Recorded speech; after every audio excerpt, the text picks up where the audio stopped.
Wahai bubuhan, ini adalah drone SJRC F11 Pro 4K.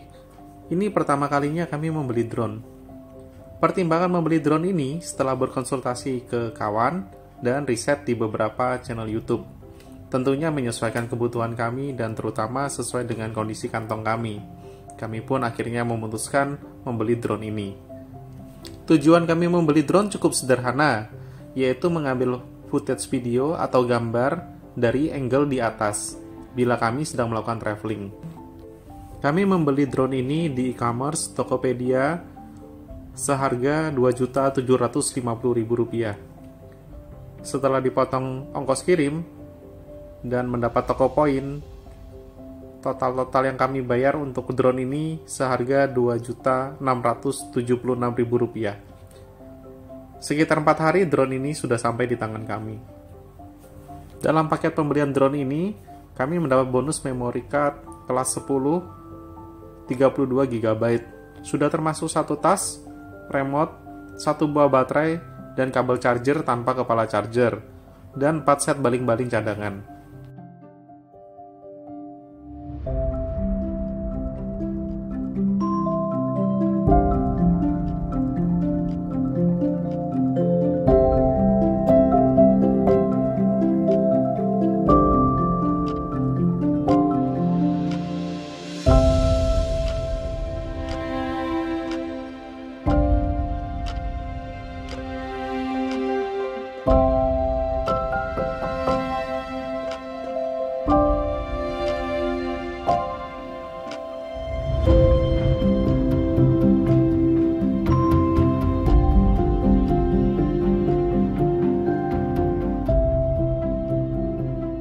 Langkah selanjutnya, bubuhan perlu mendownload aplikasi SJRC yang tersedia di Google Play maupun di App Store. Untuk joystick sebelah kiri, bila kita arahkan ke depan, ini adalah untuk menaikkan drone ke atas, ke bawah untuk menurunkan drone ke bawah. Sedangkan ke kiri dan ke kanan adalah untuk memutar drone. Untuk joystick sebelah kanan, apabila kita majukan, ini adalah untuk memajukan drone ke arah depan, ke bawah, untuk memundurkan drone, ke kiri dan kanan untuk membelokkan drone. Selanjutnya, kita masuk ke dalam aplikasi, tekan 3 titik di dalam aplikasi. Kita perlu mematikan defaultnya yang beginner, kemudian kita atur sendiri daya jelajah dan daya ketinggiannya. Ini saya setting maksimal saja.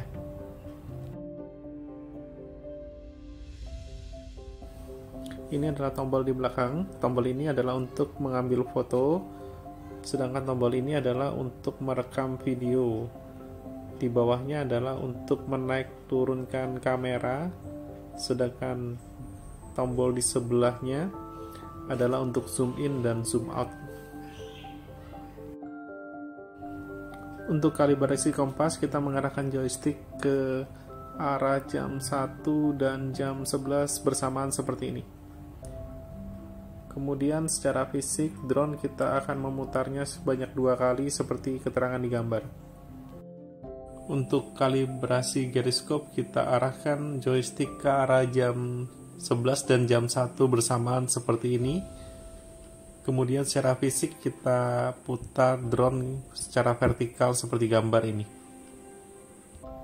Untuk menyalakan baling-baling, kita arahkan joystick ke arah jam 7 dan jam 5 secara bersamaan seperti ini.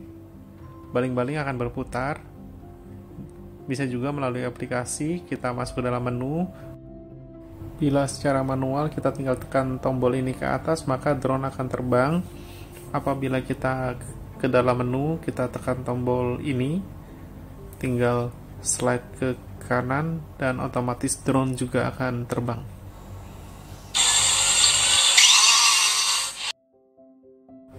Drone ini kami terbangkan sekitar jam 6 sore.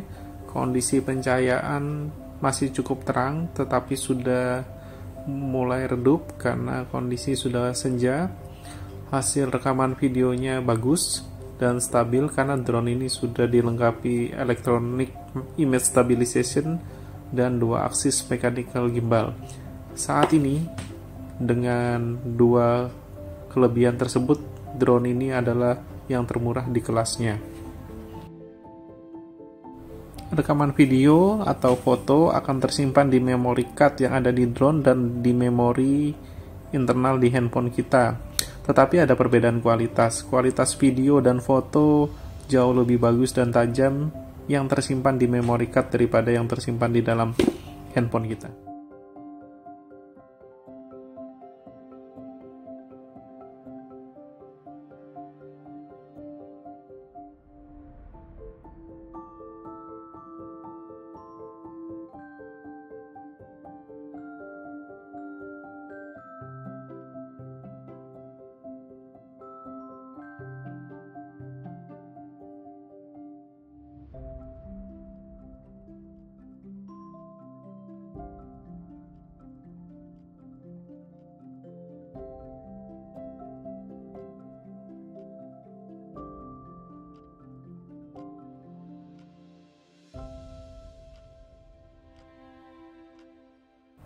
Saat ini tiba-tiba drone tidak bisa digerakkan dan tidak merespon gerakan dari remote kami.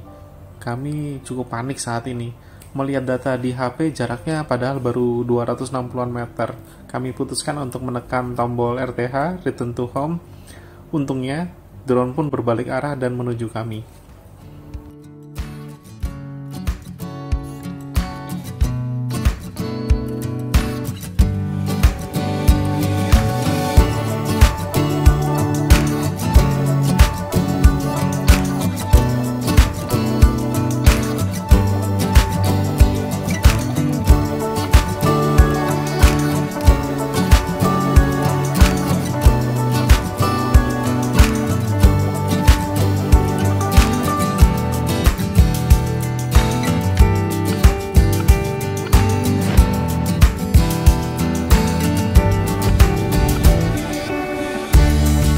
Kami mencoba untuk mendaratkan drone di tangan kami.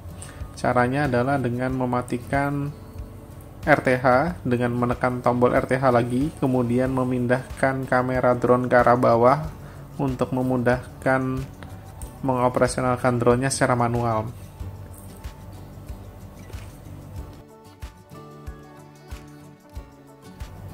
Drone-nya sudah terlihat dan seperti liar, sebenarnya bukan liar karena kami belum mahir mengoperasionalkannya secara manual dan juga kami khawatir drone akan tersangkut di pohon.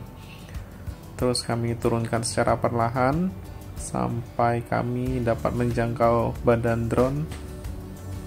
Setelah dapat menjangkau badan drone, kita tekan tombol stop yang lama atau sebanyak 2 kali untuk mematikan baling-balingnya.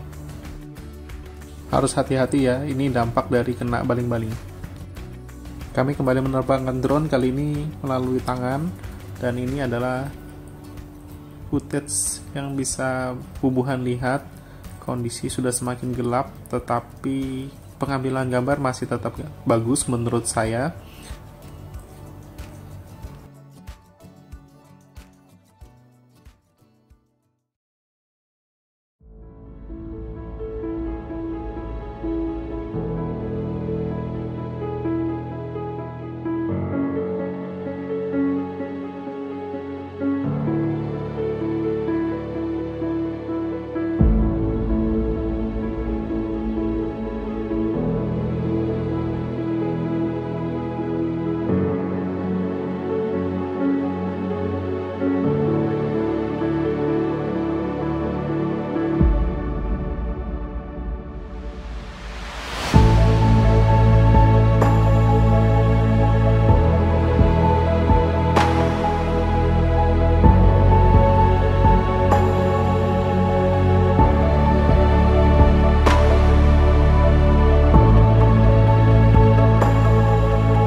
Ini kondisi lebih gelap lagi dibandingkan yang sebelumnya.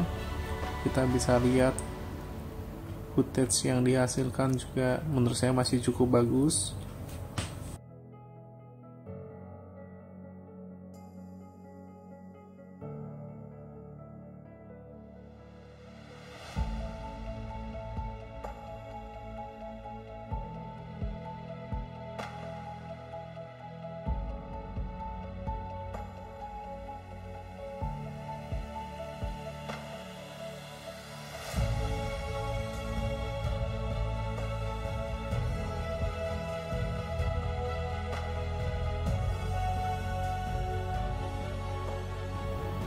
Ini adalah footage yang dihasilkan ketika membelakangi cahaya atau membelakangi matahari yang tenggelam. Kondisi gambar sudah mulai kabut dan tidak terlalu bagus. Ini sudah kami return to home karena kondisinya sudah mulai gelap dan baterai drone kami sudah tinggal 2.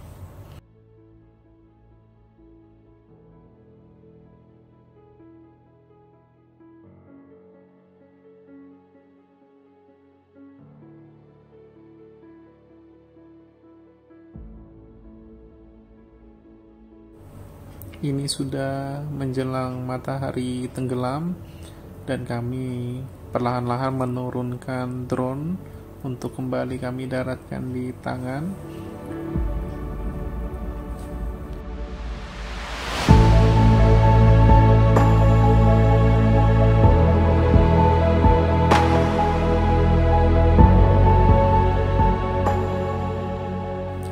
Ini adalah kondisi footage yang diambil dengan Samsung Galaxy Note 9. Ya, memang hasil low light-nya Samsung lebih baik.